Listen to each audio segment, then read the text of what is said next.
détruire notre République sous une forme autoritaire. Ce qui est important aujourd'hui, c'est de servir la soupe aux plus riches. C'est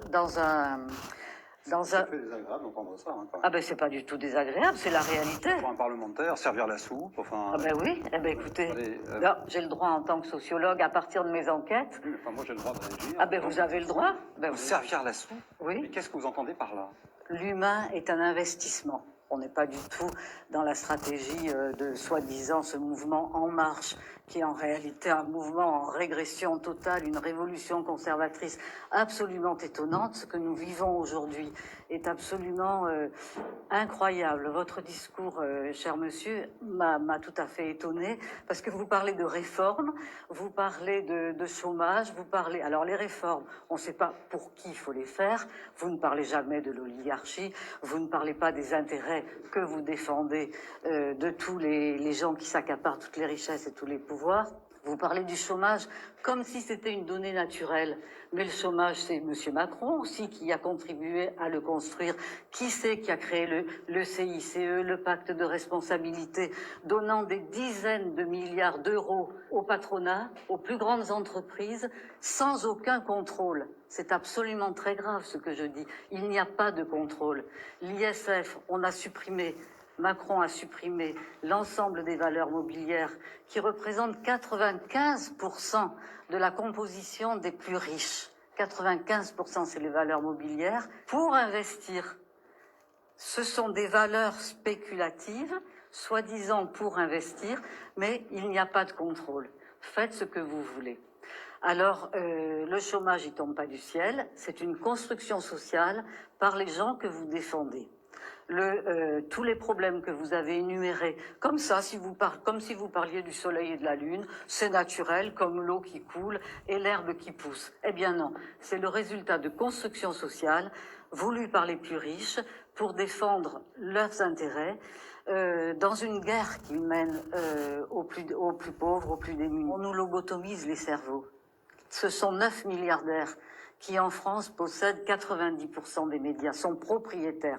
Les détenteurs des titres de propriété, c'est pas seulement les industries, les usines, les valeurs mobilières, c'est aussi les médias, c'est l'art, c'est la culture, c'est l'école. Maintenant, tout va être marchandisé. Tous les prédateurs vont pouvoir posséder l'ensemble de tout, du social, de l'économique, du politique. Le politique, maintenant, avec M. Macron, ne va plus exister. Il est en train de détruire le parlementarisme. Il est en train de détruire notre République sous une forme autoritaire, antidémocratique, à coup d'ordonnance. Donc, vous voyez, ma colère, elle est là, mais elle est forte et elle est légitime. Je souhaite que la parole soit mieux répartie parce que monsieur a l'air de prendre toute la place. Il est isolé. Oui, d'accord, mais c'est pas une raison parce qu'il n'est pas en France. Non. J'aimerais. Ici, pas en France. Mais je m'en fous ici ce soir. Pour une fois, il est isolé. Voilà. Je suis bien contente. Et vous avez la parole. Voilà. Et non, moi je trouve que mon collègue là de la CGT, comment il a parlé, comment il a expliqué ça, avec des vrais mots, avec de l'humanité, avec quelque chose de fort qui est émouvant, vraiment émouvant. Et ça, ce discours-là.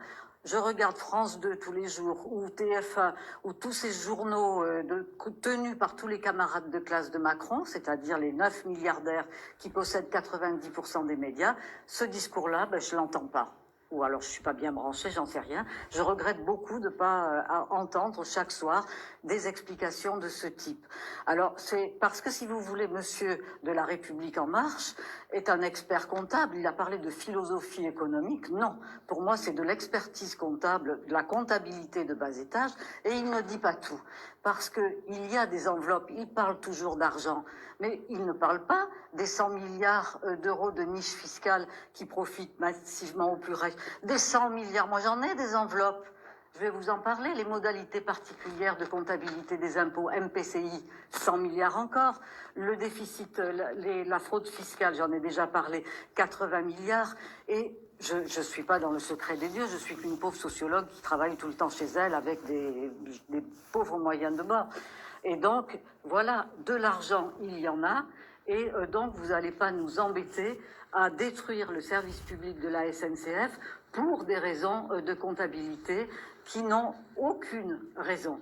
Vous devriez, monsieur, vous battre pour des idées, pas pour des chiffres, pas pour du fric, pas pour de l'argent.